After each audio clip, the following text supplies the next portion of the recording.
Hello, everybody. My name's Devin, and I'm so excited to be with you here today. Today, I want to talk a little bit about adventure. How many of you grew up in families that love adventure? Yes, me too. Woohoo! In my family, our adventure looked like hiking, camping, national parks, road trips, and definitely our intense competitive game nights. For us, it was just kind of a way of life. Adventure, positivity. We really consider ourselves a bunch of goofballs. And one of the things that we did was whenever we'd go on family vacations, everyone would get a new title. So we would no longer be mom, dad, and sister. It was now the chancellor and the king of the mountain and deputy and major and all this.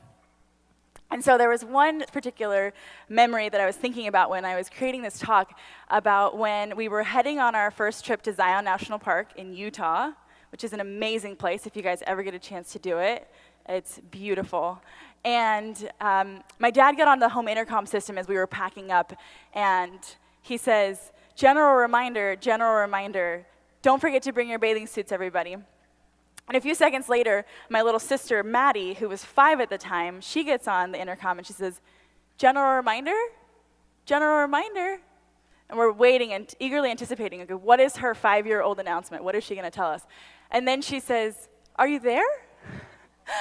And we realized that she thought that Dad's name for this trip was the General Reminder. So needless to say, amongst our titles and our silly names and our goofy games, we love adventure. Everything was an adventure in our life.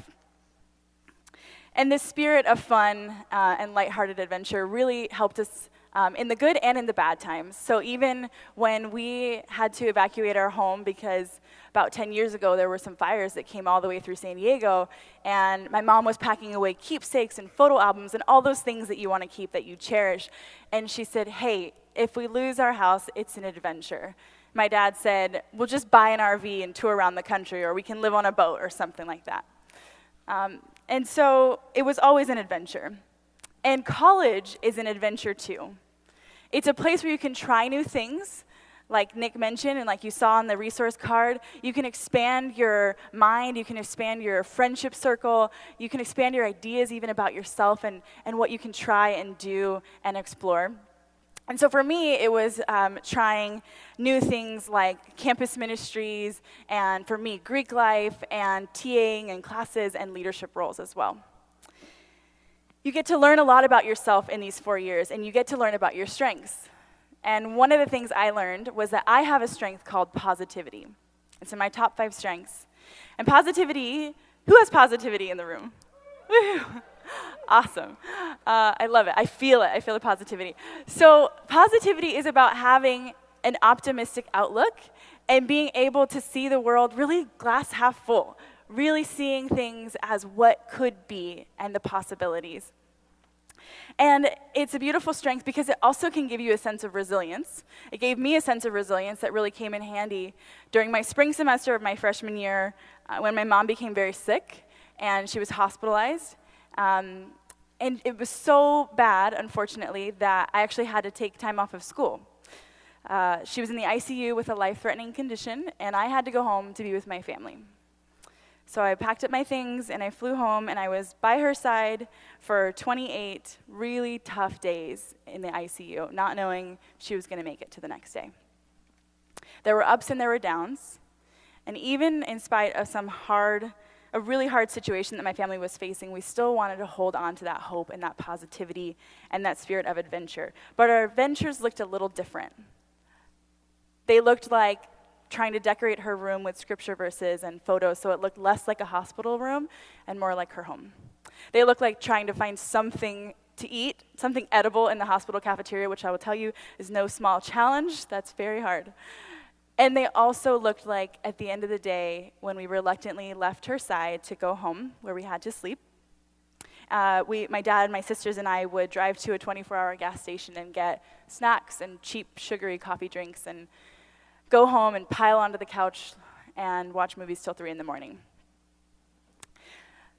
It was always an adventure, another adventure. And positivity really helped us through it because our strengths can be our lifeline when things get tough. I really believe our strengths are given to us as tools and resources to help us cope and eventually to help us thrive. So for those of you who might have input, which is the strength of gathering information, it helps you because you make better decisions when you have all of the tools, when you have all of the knowledge, when you've gotten all the bits and pieces. For those of you who have deliberative, you can foresee potential obstacles and you can take alternate routes to get to your destination and miss those roadblocks. And for those of you with relator, you get through the hard things by really binding together with the friends with close friends and family. But we can also sometimes be clouded by our strengths. And for me, since I had positivity, I believe that I always had to be happy. I always had to have a smile on. Do any of you guys feel like that? You always just have to say, when people ask you, how are you doing? Good, I'm good. Even if that's not how you're feeling. And I'll tell you, even in putting together this talk, it was a little hard for me, you guys, with someone with positivity coming to you with something that's heavy and a little bit tough, because positivity just wants to bring the good and the light and the easy and the fun, right? But I know now, in hindsight, I know that it is so important for us to tell these stories and to share what we're going through, because when we bring something into the light, we release ourselves from the burden of having to carry it alone. And for me, what I needed to bring to the light in that moment, in that sophomore year when I returned and I had taken time off of school, and my friends were asking, hey, where did you go? And my mom was still sick and she was still recovering, and things were a little out of sorts. I had to tell people what was going on. And what I needed to bring into the light was the fact that I was actually depressed. Instead of doing that, you just put on a smile and you just kept doing, and you just keep going to class, and you just keep doing all your ministries and actually piling on more, because when stuff gets hard, sometimes we distract ourselves, right? Whether that's scrolling through Instagram or going out and doing more things or adding more friends or never wanting to be alone. I never wanted to be alone. Sometimes we struggle with that. Because when we're alone and when we slow down, we have to sit with our emotions. We have to sit with our thoughts. We have to sit with what's going on. And so one day I was forced to slow down because I was here. This time for me, because I had run my life so fast and tried so hard to pretend that everything was all good, that my body came to a physical, literal breaking point, or I couldn't do it anymore. And so I had to go to the hospital, and even there, positivity, like smiling. And you know, it's not happy is my stats homework right here, which I was trying to get through, which is very hard. But literally I had to stop, because at one point, if we just keep trying to go and go and go and keep saying it's all okay, and we don't really face what's going on, that's gonna happen. Whether it's this or something else is going to tell us it's time to slow down, it's time to stop. And people would say to me, like, your life looks so happy, because of course what I was doing, which you guys do, what we all do, is put up only the good stuff. We put up only the happy photos, and they would say, oh, you're in this great college and you're doing so many fun things, and the friends, and you got to study abroad in Europe, and your life looks so great. And people have said similar things to you, right? They've said, you're going to the most beautiful campus. It's sunny 365 days a year. Everybody there is so nice, right? And the classes are small. You got to get good grades because the school ain't cheap. And all these things, right? No pressure. No pressure to be friends with all the nice people. No pressure to be happy every single day. No pressure to look like you have it all together. No pressure to be a great Christian because you're at a Christian school and you're going to chapel 3 times a week. But then if you do begin to feel stressed or overwhelmed or confused or lonely or homesick or tired, you might wonder, is it just me? What's wrong with me? Why am I the only one who's struggling to make friends? Why am I the only one who's feeling stressed out? Why am I the only one? And I'm here to tell you that you're not the only one. You won't be the only one who feels that.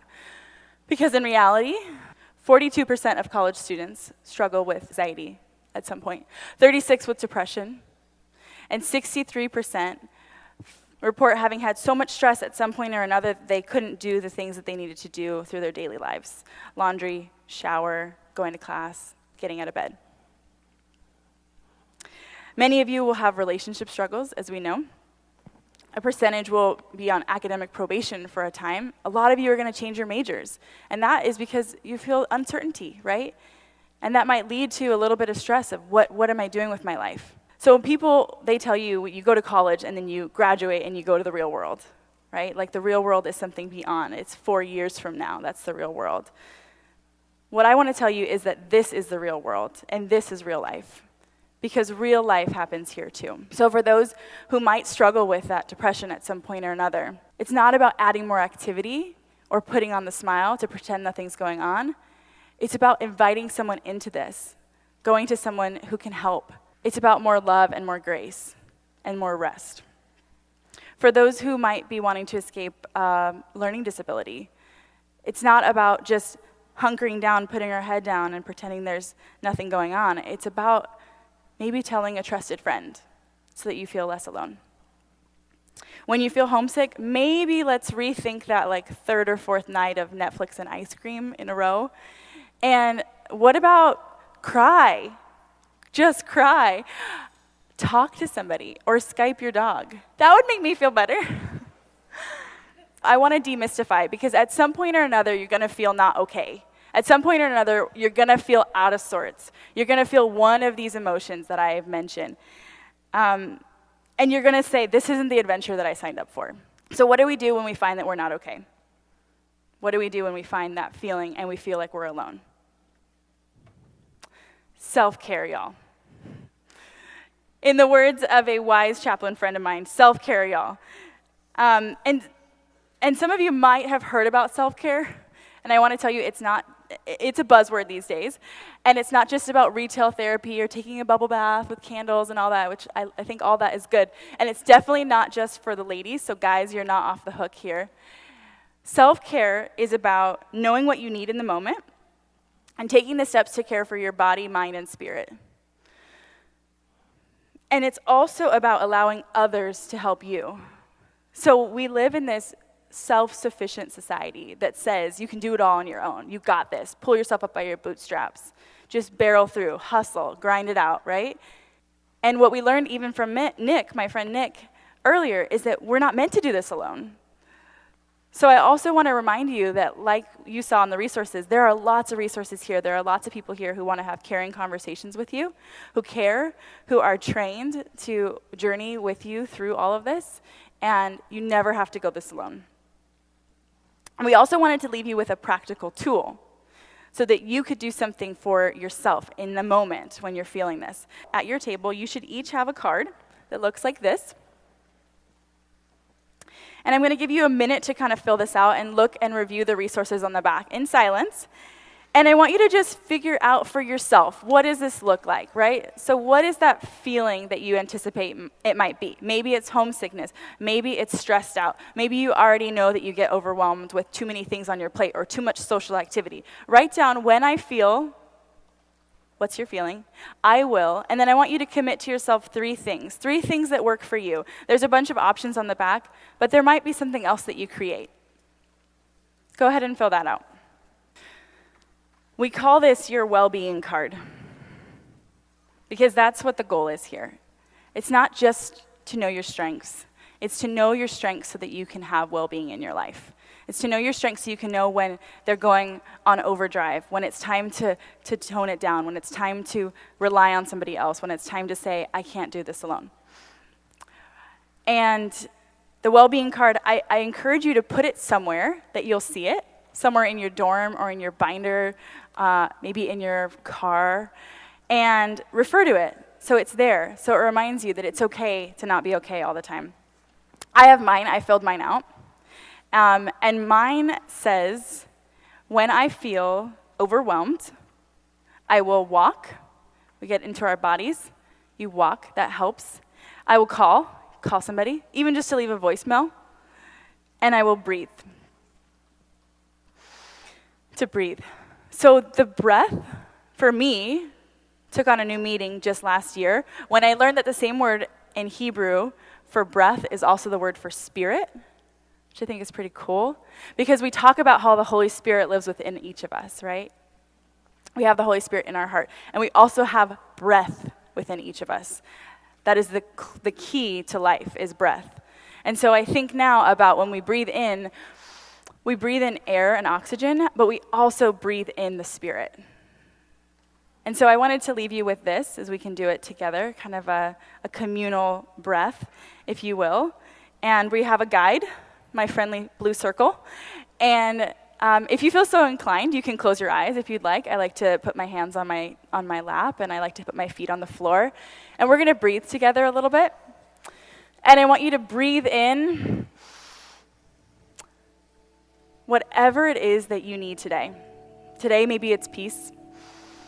Maybe it's harmony. Maybe it's light.